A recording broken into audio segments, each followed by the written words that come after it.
Hello, everyone, and welcome to Torch Sports. Since we've been gone, the Lady Vols softball team has climbed the rankings, as well as Kim Caldwell welcoming transfers from the women's basketball team and the Tennessee baseball team falling again at home. I'm your host, Jackson Schock, with the rest of the Orange Zone crew, that being Sophie Starkey, Luke Attal, and Luke Lamory. Let's take a look at this baseball team, guys. Now, 2 weeks ago, Tennessee traveled to Oxford, Mississippi, and won their series against the Ole Miss Rebels. However, this past weekend at home, the Volunteers fell to Kentucky after winning the first game of the series, but losing the final two. Now, the loss to the Wildcats marks the second straight home series loss. This is the first time that the Vols have lost 2 straight home series since May of 2016.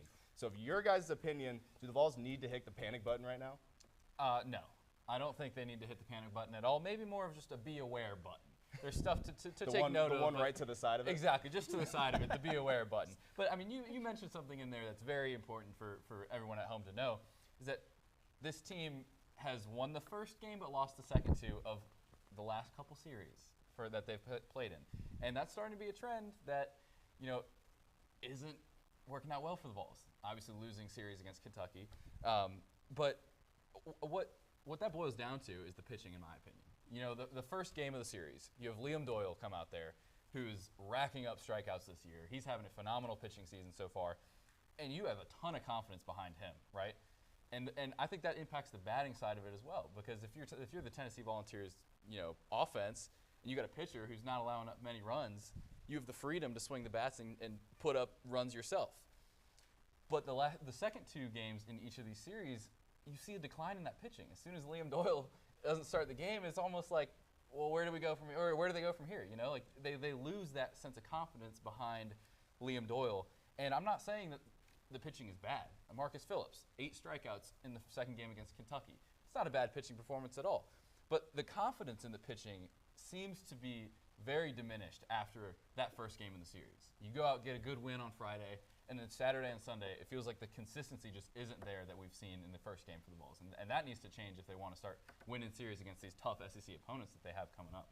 I'm going to agree with you here. I know it's shocking. I'm going to say something positive. Little sunshine with Sophie, always. Here, making sure the Vols feel loved and appreciated. But they won that first game. It's something they need to be noted. They won 8-2, and Liam Doyle had a great game. There were 6 scoreless innings. And so Tennessee had the ability to beat this Kentucky team. It just didn't follow through the next 2 games. And I don't think it was because of pitching. I think it was because of cleaning up the mess behind the plate. Tennessee could not find momentum to get the ball rolling at all. I mean, they had 15 strikeouts. There were several errors. They could not get on base. And they got to clean up that work, but that only comes from repetition in practice and other games. It's not necessarily something one guy can fix, because if all the guys are on or off, that's going to determine the momentum of the game. But no need to hit the panic button at all. This is a great team still. Their record's 18-6 in SEC play, 34-7 overall. This is a team absolutely on the road to Omaha. Once again, Coach Vitello, great pitching rotation, great room. We've got great guys. Bats still Cannon Peoples, great again in the entire Kentucky series. And Hunter Inslee, always there to hit a home run when you need him. But absolutely, fans should not hit the panic button just yet. Tennessee's got a lot more of their season left, and I think they're going to make the best of it. Yeah, I think, if you're Tennessee, I think they have your hand over the panic button. I think it hovers over there. I don't think you'd press it just yet, but it's certainly hovering there. And what I mean by that is that, this question comes from the sort of surrounding of all the Volunteer fans, is that they have this kind of this aura about them that they need to be back where they were last year. This team won the national championship last year, and so Tennessee fans expect that same result. And when something goes wrong, all of a sudden, do they need to hit the panic button? I don't think so, because you're playing well if you're Tennessee. The Vols have played well. They played some tough teams, and sure, they've had some bad games in there, but the entire stipulation of this question comes from the entire aura around Tennessee fans, is that they're going to go and win it again. And that's not necessarily true this year. But they're playing well and they're playing fine. If you're the Vols, you don't panic at all. I think the other thing to note is that, at least fan base-wise, when a team starts off as well as this Tennessee baseball team did, you expect them to keep winning because you're used to it. I mean, they went undefeated for as long as they did, and you just kind of get used to, they're going to win this game, and that's that. They're going to take the series, and they're going to keep this train rolling. But when you start getting into these SEC play games, you're not going to win every single series you play. And I think something that's important to note is that you're not going to go undefeated, and you're going to have losses, and losses are going to come. Maybe at some unfortunate times, but losses are going to come. That doesn't mean that you're in a whole panic situation. Panic's a very strong word, but I think that's just something to take note of. And losses are good for team morale. They can teach more off of a loss than a win. I've said it several times before, but if they went perfect, I'd be feeling worse than if they lost a couple games, because they need to feel what it's like to feel that pressure to lose, to be in a pinch, not be able to get out of it, so they can make those adjustments, hopefully going back to the World Series.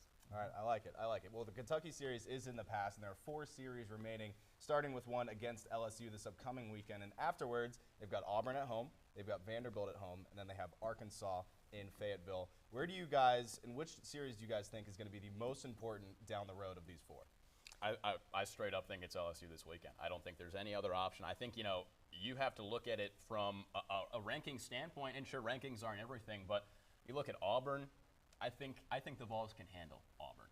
They're number 11 in the entire country. I think they can handle them. Vanderbilt, I think the Vols have always had that Vanderbilt is our little brother mentality, and I think they're going to go in there knowing that Vanderbilt baseball, that's one of their best programs. It's not football for the Vols. It's baseball. So they know that. They're preparing for Vanderbilt is my point. I think it's LSU this weekend. I think LSU is a very tough team for the Vols, and it's going to be definitely a challenge to see how they can come out. I think if they come out with a win here, standards are high for the rest of the season. I'm right there with you. I think LSU is a very tough matchup for this team, especially since it's on the road. Tennessee coming back off of 2 home series that they've lost, as you mentioned, and then they're going on the road to the number 7 team in the country, which is a hostile place to play, LSU, Baton Rouge. So that's definitely going to be tough, but I'm looking at Arkansas, too, to close out the season. Arkansas is going to be a really tough matchup, again, on the road in Fayetteville. Tough place to play against a very strong team. With these last 4 series, 3 of these are top 10 programs, so none of them are going to be easy by any stretch of the imagination. But I think this Arkansas game is going to be one that you can't scoff at, because it's a strong team, away from home, and it's the last series of the season, of the regular season, before you go into the SEC tournament. So a lot of momentum depends on that final series. So I think that's going to be one that's going to be huge for the Vols to keep an eye on. The only reason I am not saying LSU right now is because they're currently on a 3-game losing streak, and Tennessee was on a 2-game losing streak until they beat Lipscomb this past Tuesday 11-1. So I felt like the Vols got a little bit of that momentum back that they lost against that Kentucky series, but LSU hasn't quite had that chance to do so. So I think the Vols are going to come in a little bit more in a steamroll projection than LSU, but I'm also going to say Arkansas, mostly because of the placement of the game. It's away, it's the end of the regular season, and they have what the Volunteers lack right now, and that is that offensive momentum. Their bats are hot, and they just dominated Georgia 13-3. Definitely one Tennessee's going to have to keep their eye on and not lose sight of. That's a very real game. They got to prepare for it. It's at the end, but it's just as real and probably one of the most important matchups they're going to face in the remainder of their season. Well, Tennessee number 6, LSU number 7, so it will definitely, ideally, be a good game, hopefully going in Tennessee's favor. But that's all the time we have for Orange Zone 1. No traditional Orange Zone 2 for us, but we are going to do something a little special for one of our amazing producers, Riley Haltom. And in the meantime, Rocky Talk is going to have plenty of pro sports to talk about, and they're going to do just that after this quick break. Hear that? That's the sound of your life. Perfectly imperfect. But every time you drive after drinking, the music gets drowned out. Your life sounds pretty great. Don't let a buzz ruin it. Buzzed driving is drunk driving. Don't drive buzzed. I don't think that many kids in my son's school even do it. He makes fun of his friend who vapes. He would never try it. She's into soccer. She's on the honor roll. She's just not the type. No way. No way. No way. No way, my kid would never vape. Get your head out of the cloud. Today, nearly 8,000 kids will start vaping, maybe even yours. Learn about the dangers at talkaboutvaping.org. Hi, I'm Ryan Blaney, a third-generation race car driver. And we dedicate a lot of our time to going as fast as possible. But when my grandpa was diagnosed with Alzheimer's, it was a very unexpected bump in the road for us. It's important to notice if older family members are acting differently, experiencing problems with their memory, or having trouble with routine tasks. Early detection of Alzheimer's can give your family time to explore support services, make a plan for the future, and access available treatments. If you or your family are noticing changes, it could be Alzheimer's. Talk about seeing a doctor together. We are the Tennessee Volunteers. People who create connections, push boundaries, do the research that changes lives. We've got world-class academics and championship athletics.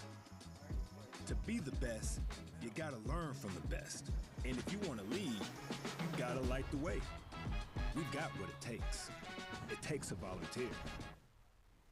After a 2-week hiatus, we have returned. Alongside the Patrick Falcon and the Jack Glennon, I'm Jeremy Knopf II, and this is Rocky Talk. Hope you're just as excited as we are, so let's get this show on the road. And speaking of roads, the road to the Larry O'Brien Trophy has begun with the first round of the NBA playoffs in full swing.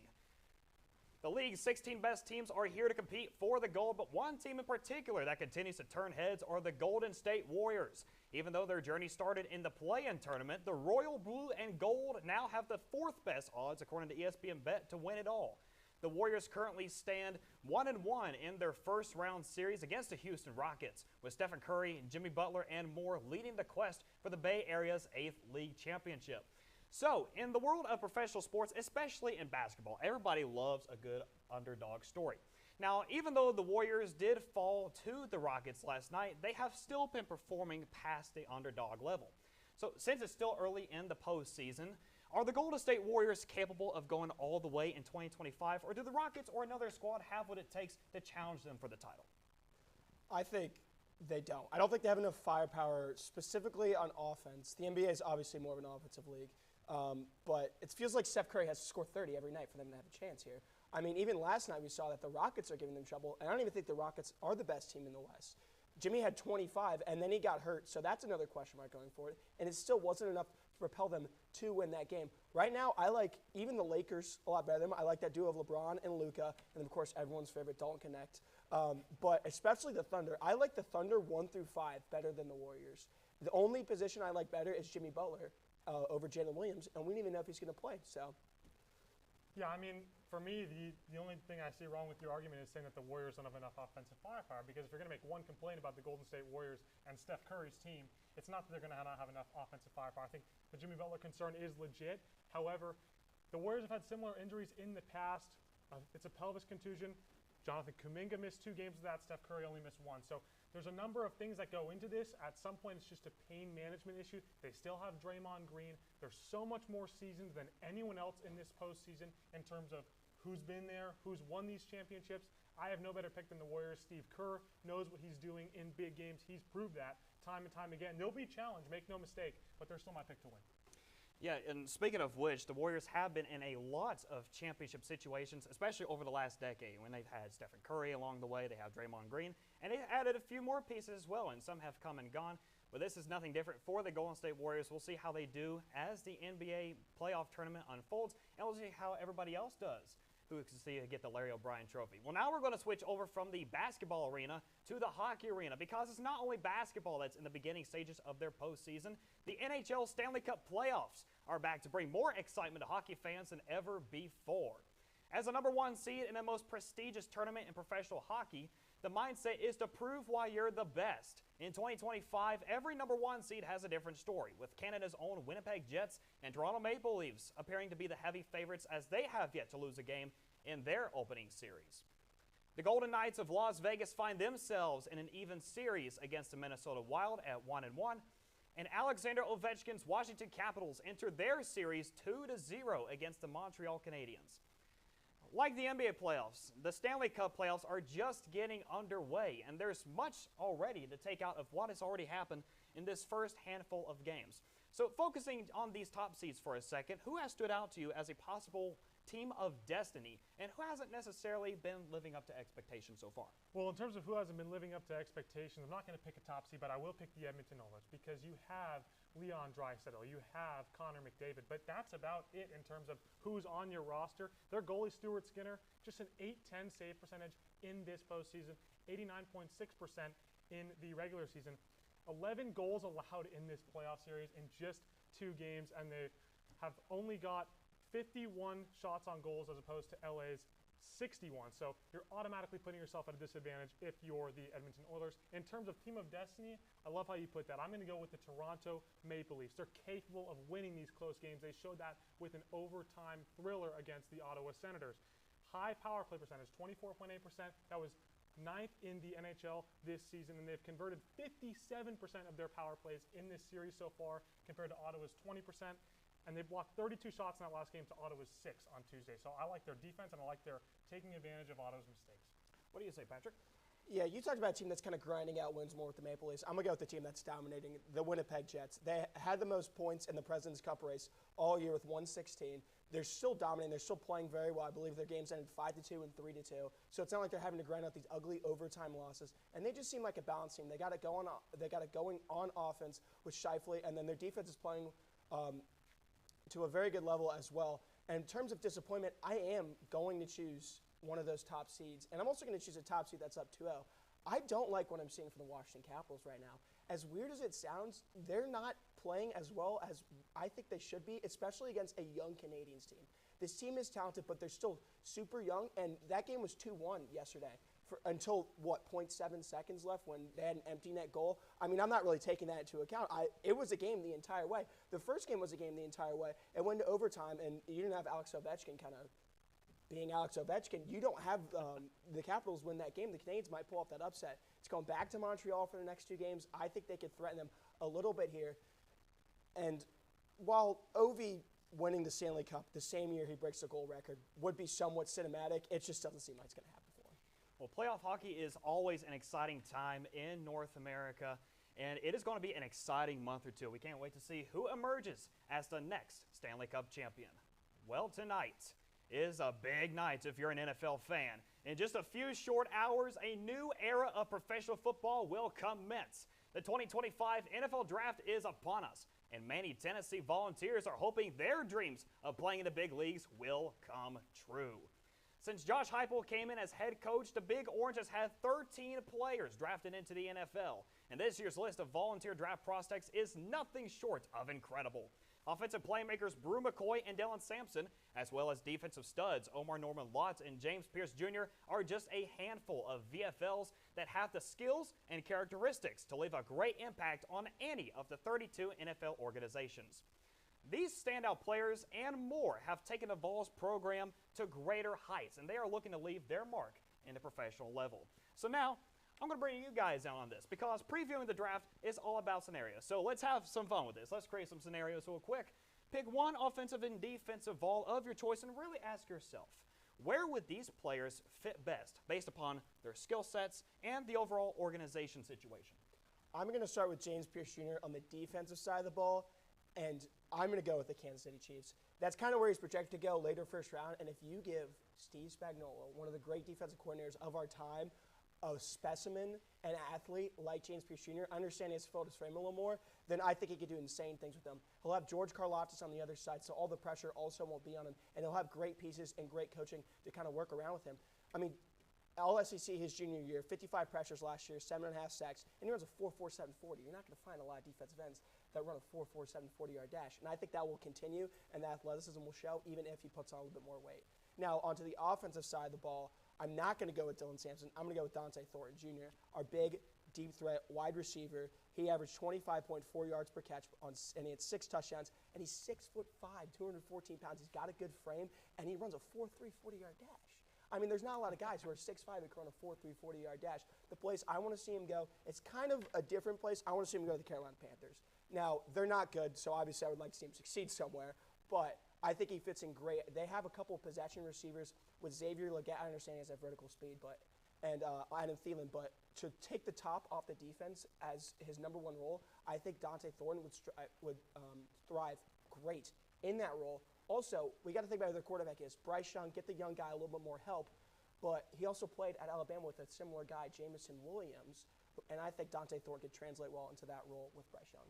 Yeah, absolutely. Dauncey Thornton Jr. has definitely left a big impact during his time with the Volunteers. What about you, Jack? Who stands out to you the most? Yeah, staying on the offensive side of the ball, for me, there's no better fit for Dylan Sampson than the Denver Broncos. Their leading rusher last year was Javonte Williams, had just 513 yards, 3.7 yards per carry. And Denver's running back room right now looks like Audric Estime, Tyler Bidet, and Jaleel McLaughlin. I know Sean Payton does not want that to be his running back room going into the season. He's worked with guys like Reggie Bush. He's worked with guys like Alvin Kamara, Mark Ingram. So he's not going to want to go into a season with Audric Estime being his starting running back. Sampson has a lot of physicality. That's what Denver needs. They need a guy that can get in on the goal line and score touchdowns. Sampson did 22 of those here at Tennessee last season, averaging 5.8 yards per carry. The Broncos bolstered that tight end position. Don't think they need to draft a tight end. They picked up Evan Ingram, but the most important part of this draft for Denver is getting Bo Nix some help. On the defensive side, I'm going to go with Omar Norman Lott to the San Francisco 49ers. He's a Northern California guy from the Sacramento area. He has a physical tool, 6'2", 291. Last season had 4 sacks. He tears up the run games of opposing teams. And this 49ers defense is in need of some fresh blood after they were absolutely ravaged in the offseason. Charvarius Ward goes to the Indianapolis Colts. Dre Greenlaw and Talanoa Hufanga go to the Rocky Mountains. Last season, Javon Kinlaw goes to the New York Jets. And the Niners defensive line right now, Yetur Gross-Matos, Kevin Givens, Jordan Elliott, Nick Bosa. Outside of Bosa, not any household names. They need a guy who can get in there and tear up the run game. Playing for your local organization, it is not a story that we have not seen before. We've seen it in several situations. Of course, Joe Burrow with the Cincinnati Bengals, Aiden Hutchinson with the Detroit Lions, definitely something new that we have not seen before. And also just going back to Dylan Sampson, he has had a big historic record. And speaking of historic players, we have seen so many Volunteers going on to win MVPs and Super Bowl championships. But before that happens, it all starts with the NFL draft. So an exciting time. I can't wait to see where these players go and who will emerge as the next great in the NFL. Well, guys, I wish we had more time, but that will indeed wrap up another spectacular edition of Rocky Talk. Thank you, Patrick. Thank you, Jack, for another great time here at the desk. Always a great presence when you two are on the show. And thank you guys once again for supporting us each and every week. We truly cannot do this without each and every one of you. We still got more coming your way, so stick around with the torch. Whether it's our stories, the warmth of our laugh, or our family's secret sauce, we all bring something different to the table. So make some space. The power of connection is waiting right outside your comfort zone. Learn how you can help strengthen your community at belongingbeginswithus.org/teamup.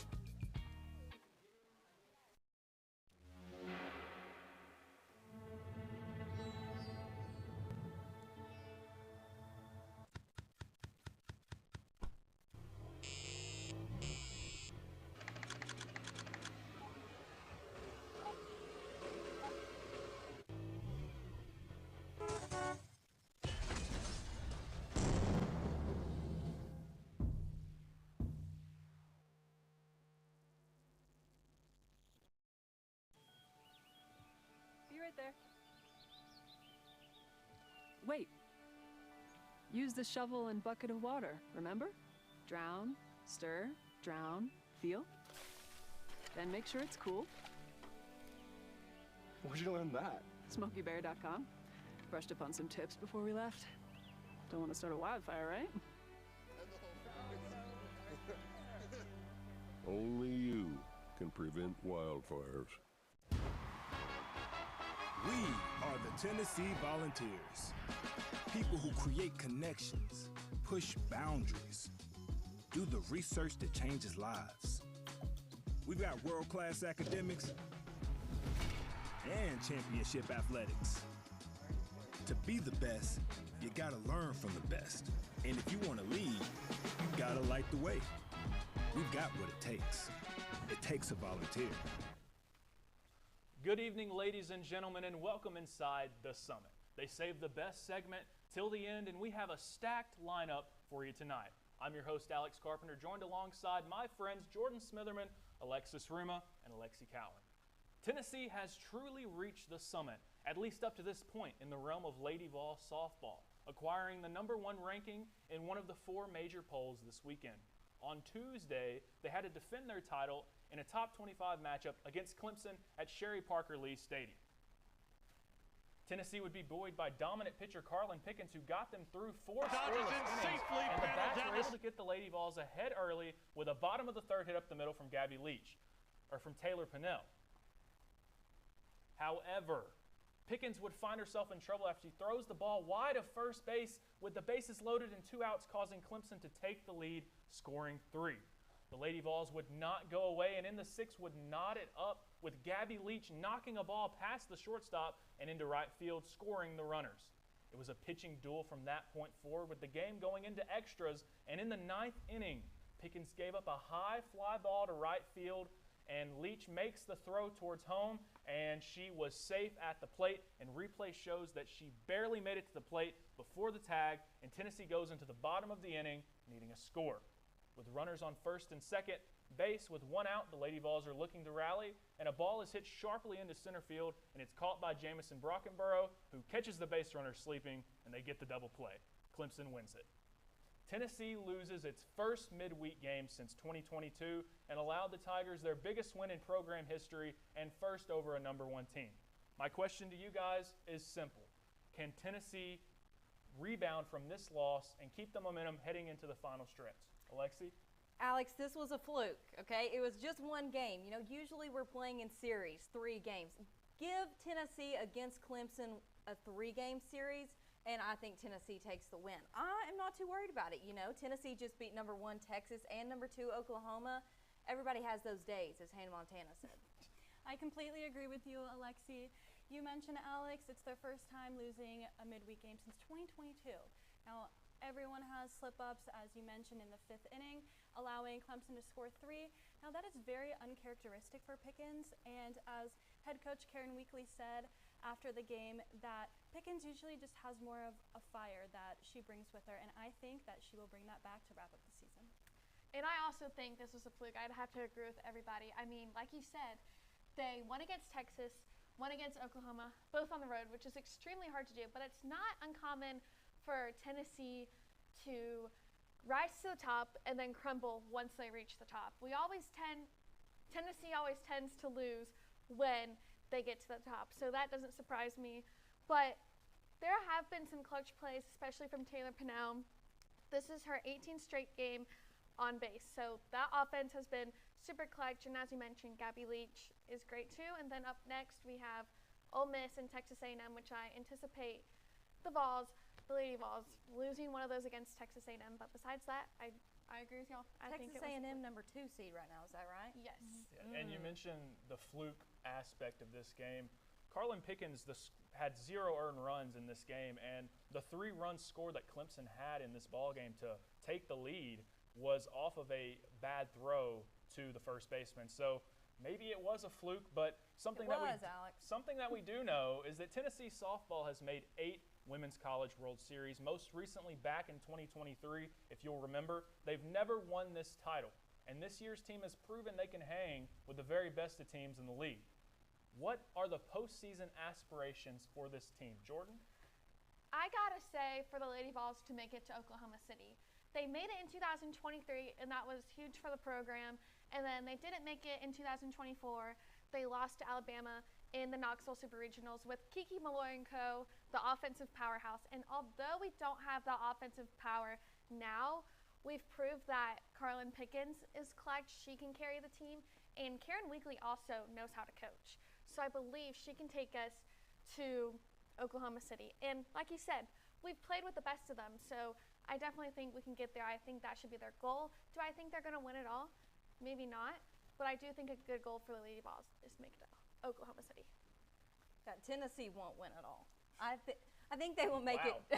I think they will make it to the World Series. But you got to think this has never happened before for them. Why not now? Here's Tennessee's issue. They rely on one person through it all. And yes, Carlin Pickens is great. She can play 3 games, but she can't play 21 games in a World Series and not get tired. And then when she's gone, everybody flips out. Maybe she's a superhuman athlete. You never know. We already know that. I'm going to have to disagree. I think that, obviously everyone, their aspirations are to win it all, but I think that Tennessee has what it takes to win. You mentioned the wins versus Texas and Oklahoma, of course, who played in the World Series last season. I think they've shown that they have the fundamentals as a team to do it. They just have to, tighten up those, small errors that, they saw versus Clemson, which I think will help them in the long run. But I think my question is, why not them? I mean, who else? I think and you mentioned this, SEC is stacked, but they go into the SEC tournament and then the rest of the postseason having that experience and going in knowing what it is to play these top teams all year long. And it's going to be interesting to see how the addition of Texas and Oklahoma into the SEC is going to impact the road to Oklahoma City, if you will. But Tennessee softball will return to conference play with the final road series of the season at Ole Miss starting tomorrow at 7 on SEC Network Plus. Let's shift gears into everyone's favorite topic, the transfer portal. Oh, boy. Yay. Kim Caldwell may have signed what some outlets such as 24/7 Sports have reported as the #1 class for 2025, but she is not done making some additions to this already strong-looking Tennessee squad. Last week, the Lady Vols announced the signing of SMU guard Nia Robertson. She played in 27 of SMU's 30 games last season and averaged 18.5 points per game, and she can get buckets. She can score in all aspects of the court and was the first domino to fall for Caldwell. Look at it right here in this moment. She's got the ball, last minutes of the game, drives into the paint, and she hits the game winner. She is someone who the Lady Vols can rely on late. And now we've got Janiah Barker, UCLA forward. She's the second domino to fall when she committed to Lady Vols this Monday. She's a perfect fit for Caldwell's system. She has the guard skills to play the perimeter. She has the size to get rebounds and was a part of a winning culture that just made the Final Four, losing to the eventual champion, National UConn. You see the steal there on the press. Just simply put, how big are these additions for the Lady Vols? They're huge, and I think that Vol fans should be excited. The only thing to really think about is that both of these girls only have 1 year of eligibility with the team, but I'm not even concerned about that because, this is both of these girls' third school now, so they clearly know what it's like to adapt to a new team, into a new environment. And then also you mentioned the freshman incoming class. Like Tennessee, the Lady Vols have, girls coming in, and you mentioned there's 5 freshmen that are on ESPN's top 60 ranking for the 2025 class, 3 of them which are 5 stars. So I think Tennessee as a whole, the Lady Vols basketball program is moving in all the right directions. Well, when you talk about the 3 schools that they've both been to, that makes me worry a little bit about the loyalty. Well, unfortunately, Alexi, that is just the state of college athletics right They're now. all just chasing the bag. And I don't like that. I don't like it either, but it's how we are. It's how it is today. That's true. That's true. But do you feel like these additions are going to be beneficial for the system that Kim Caldwell plays? I think one of them will. Which one? I think Nia Robertson is going to be the better. Now, a lot of people disagree with me there, but I think she's the better get here. I'm so glad that she left SMU. She needed to leave SMU. They held her back because, she was holding that whole team on her back offensively. And so I think she will be a great addition. I don't think a 6-man at UCLA will help us too much. I agree with you when you said Nia Robertson because she averages 18.5 points per game at SMU, and she can help fill the 3-point void that we have left with our 2 leading 3-point scorers in Jewel Spear and Samara Spencer leaving. So I also agree with that. But Janiah Barker, she brings in, the only other senior veteran forward with Z Spearman, and I think Z needed that Have you seen her free throw percentage? Now, here's something that's important to note about Janiah Barker is that she's a tall guard. So she's going to be able to be a presence on inside in the paint. And that's something that the Lady Vols were unable to do last season, and it's get rebounds. Yeah, we talked about that a lot on here. Yes, we sure did. And Z Spearman, Janiah Barker on the court at the same time, that will be a unit for the Lady Vols. But that's going to wrap it up for the Summit this week. We hope you enjoyed, and I know that we did. Be sure to follow Torch Sports on socials for Alexis, Jordan. I'm Alex Carpenter. We thank you for watching, and stay tuned. Orange Zone is next. Oh boy. If I could be you, you could be me for just 1 hour. If we could find a way to get inside each other's minds, walk a mile in my shoes. Walk a mile in my shoes.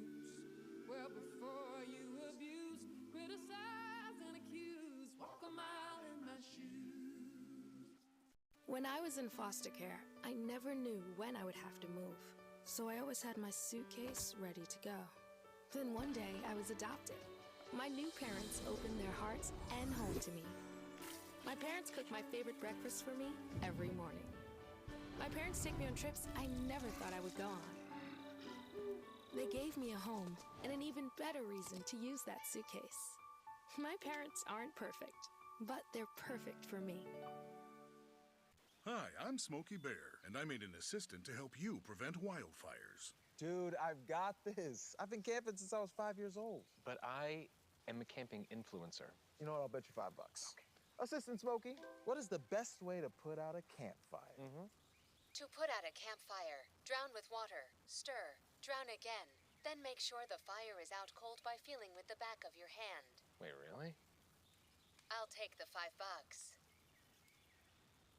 The University of Tennessee is on the rise, lighting the way in everything we do, from theater to supply chain management to advanced materials, creating leaders in the field, on the field, and in every field.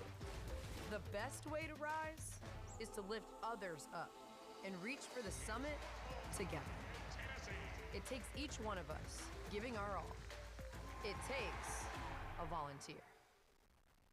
All right, welcome back. And typically we would have the second part of Orange Zone here and at this point in the show, but tonight we've got something a little different and a little more special. This week was the first week since I've been at Tennessee that Torch Sports didn't have one of its producers, Riley Haltom. Now, Riley's okay. He accepted a producer job with 99.1 The Sports Animal, which is a sports radio station here in Knoxville. Now, he works Monday to Friday from 3 to 7, which means that he has to miss our meetings and our shows for Torch Sports. Now, because of Riley's dedication to Torch Sports throughout his collegiate career, we felt it was only right to give him his flowers and hoist his name into the rafters of this studio forever. So, if I could have some assistance here, we're going to meander across and lift this beautiful banner that was printed today at the wonderful Office Depot. Are you guys ready? Yes. This is going to get interesting. Let me... Good. Hang on. Whoop. You guys are stabilizers. Ready? Feel free to clap, everyone. Then you two are going to grab the two lovely ends here. Riley, I hope you're excited. Now, if you guys clap, it's going to be less awkward. Dun, dun, dun, dun, dun, dun, dun, dun, dun, dun. Now hold the bottoms there. Dun, dun, dun, dun, Don't hold them tight. Don't hold them tight. Just hold them loose. Hold them loose. Hold them loose. Riley Haltom. Riley. Oh, it's a little too high. Pull it down a little bit. There you go, Riley. We hope you appreciate it. That's about as good as we can get with as low of a budget as we have. It's hard to make certain things great when you have no money. Now, we hope you enjoyed it. Seriously, we appreciate all the hard work you've given us as you watch this and throughout your collegiate career. Seriously, we want to thank you. Let's go. And most importantly, we hope that you have fun and that you are successful in your new job. Can't wait to see you in all the things that you do. And most importantly, let's clap it up There we go. for Everybody Riley Haltom. clap Come it. on. Going back up again. Here we go. All right. Now, let's close this thing out. You guys come out. I got to get you to do the underscore, and we'll be good to go. Whoop, whoop. All right. Well, everyone. Here, I'll just close it. There you go. Well, everyone, we have one show remaining in the semester. So hope you enjoyed this one because we've got one left. As for the future, this next upcoming episode is going to be very fun. I can tell you that with 100% certainty. It's my last year, and it's Tristan's last year. Riley, it would have been his last year had he not been a professional at this point. So we're going to make it really fun, and we're going to have a good time. But that's all the time we have for this episode of Torch Sports. We hope you enjoy. Make sure to catch the episode next week. If you want more Torch Sports content, you can follow us at Torch Sports UTK on Instagram and on TikTok, and at Torch Sports _ which is, there you go, italicized _ UTK. Thank you guys so much for watching. Riley, thank you for all your work at Torch Sports, and we will see everyone right back here next week for the final episode. Peace!